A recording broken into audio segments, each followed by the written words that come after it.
Esta es Aldea Musical Radio, transmitiendo desde Fort Lauderdale, Florida, para todo el mundo a través de www.aldeamusical.com.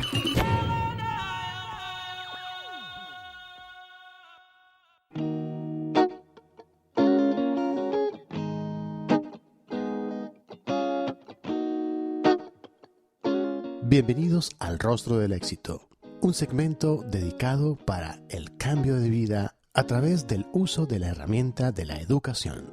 A continuación les presentaremos a María González, educadora con más de 25 años de experiencia en educación de adultos, con herramientas de diversidad cultural adaptadas a los diferentes estilos de aprendizaje.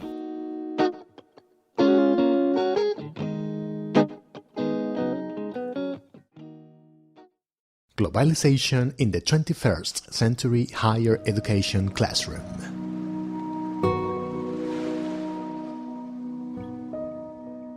Hi, my name is Maria Gonzalez and I am broadcasting for Aldea Musical Radio. Welcome to the Face of Success.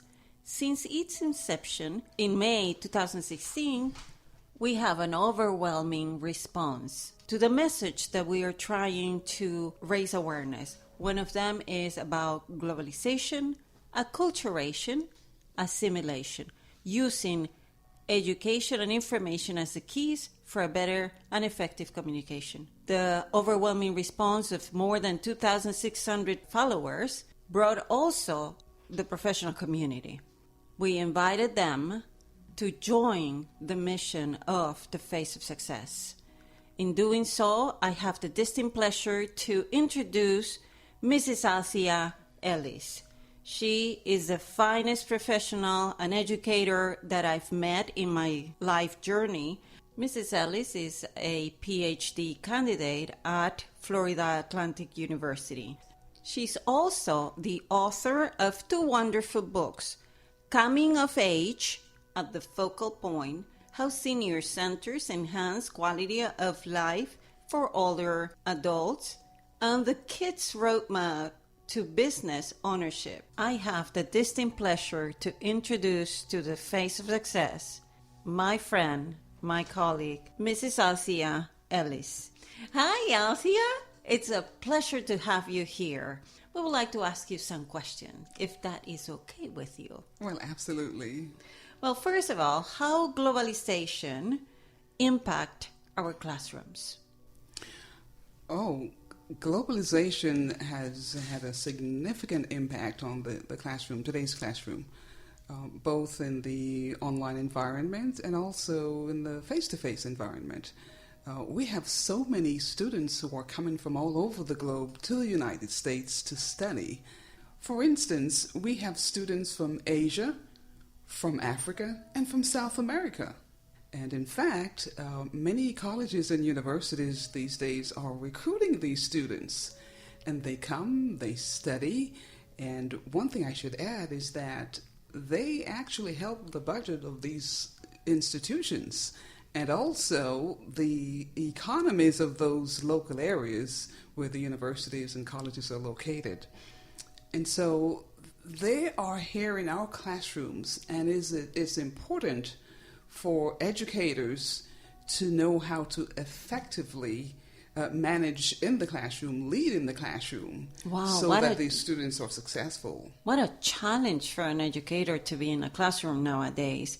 Also, what I notice, especially in our classrooms, is the difference in age.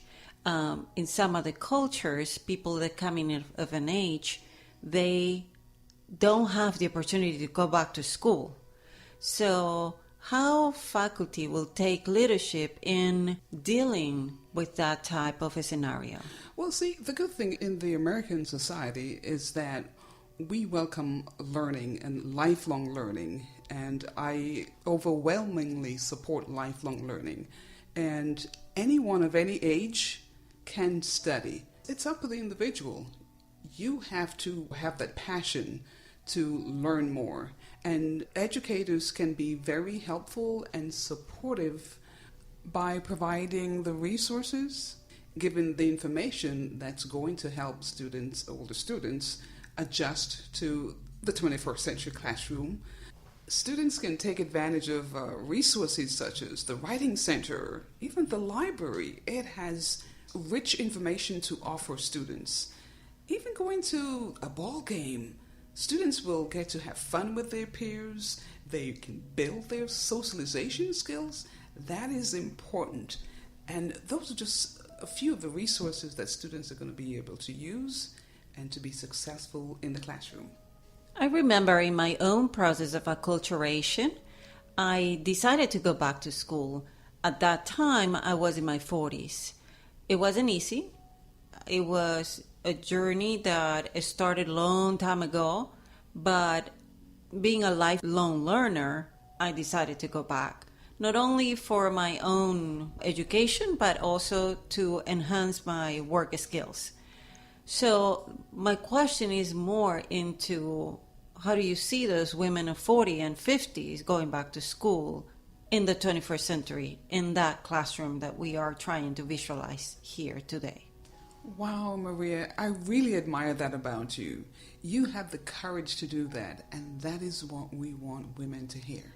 I see a number of women in that age group who want to enhance their skills.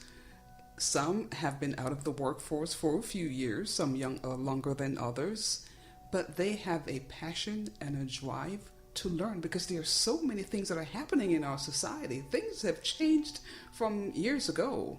And so if you want to keep up, you must learn and understand the skills that's going to set you apart. And that's why they're entering the classroom again. Of course, and go back to school. Yes. I mean, information and education, that's what the Face of Success is all about. What can a professor do to lead in the classroom to all those students that, because of a language barrier, they might feel frustrated, yes, in getting into new concepts, new vocabulary?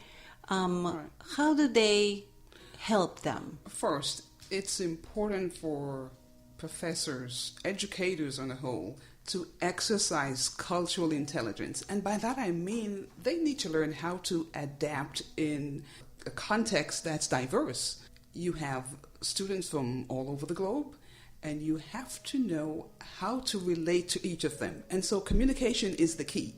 First, you must be clear and concise in your speech. You must encourage them to participate. Asking questions is important. Something else that they can do is, if they're afraid to speak up in the classroom, for instance, I've asked a question in class before, and I've had students respond with a nod instead of verbalizing in the English language because they're fearful of being criticized by their peers. We're trying to avoid that. We want students to speak and to speak with confidence. Professors have office hours. They can go and sit and talk and ask all the questions they want. Another important thing that professors can do is to encourage them to build relationships with their peers. That's how they're going to start understanding the English language for some of them and be able to communicate and start feeling comfortable. And so it's up to the instructor to establish an environment of learning where each student feels comfortable in that space and they want to learn. Indeed, that is, an awesome advice for all of them, because in my line of profession as well, I saw that so many of them, in many areas, not only in education, we tend to assume that students or the other person understood the message, and that is not there. We need to be sure that the message was understood. Yes. Perfect. Mrs. Ellis, how students on the other, the counterpart can do to exercise the process of acculturation in a better environment? Indeed, the students have a responsibility as well. They are the ones that are in the learning space, right? And so there are several things that they can do to help themselves. First, start speaking. Start talking with the professors, your peers. Go to clubs. There are so many resources that the campus has to offer. Go to a club. It could be a Spanish club or an English club. where they can talk a language that's different from theirs, is what the goal is. Take advantage of the advisors that are on campus. That is what they're there for. Go and talk with them. Talk about the curriculum. Talk about the various syllabi. Talk about their adjustment to the campus and start building relationships.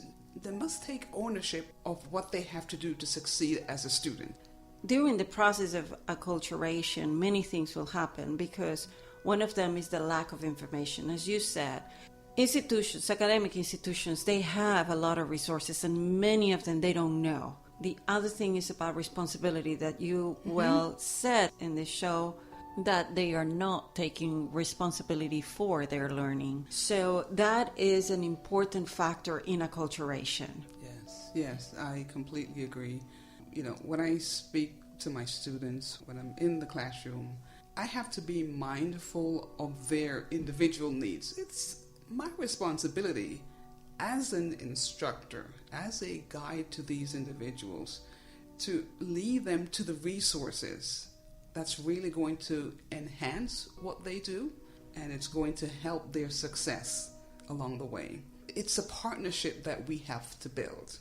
Students with instructors. Excellent. And together we can move the world. Excellent, Mrs. Ellis. Thank you so much. You're part of the mission. Thank you for accepting our invitation to the Face of Success. The mission is that to build up relationships, to ask as many questions as we can to the right people, instructors and leaders. And they have a responsibility, but the students also. No matter what age you are, you have to go back to school, get informed, and make educated decisions. It is my pleasure to be here. Information is key. Wow, Althia, this was a wonderful conversation full of ideas and information. You know what? I have an idea. Probably we can continue this in a video form. What do you think? Oh, I like that idea, Maria. Let's do it. Excellent. So you are committed with the second part. So let's invite our audience to follow us on our social media, Facebook, Spreaker, and SoundCloud. El Rostro del Éxito. Write to us at info@aldeamusical.com and stay tuned for our video. See you next time. Les habló María González, educadora con más de 25 años de experiencia en educación de adultos, con herramientas de diversidad cultural adaptadas a los diferentes estilos de aprendizaje.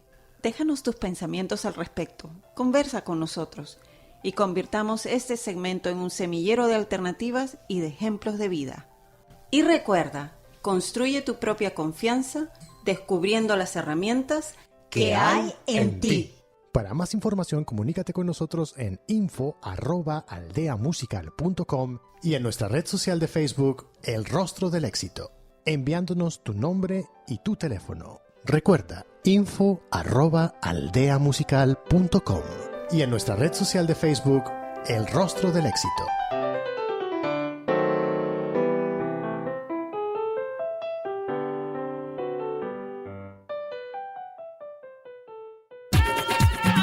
Esta es Aldea Musical Radio, transmitiendo desde Fort Lauderdale, Florida, para todo el mundo a través de www.aldeamusical.com.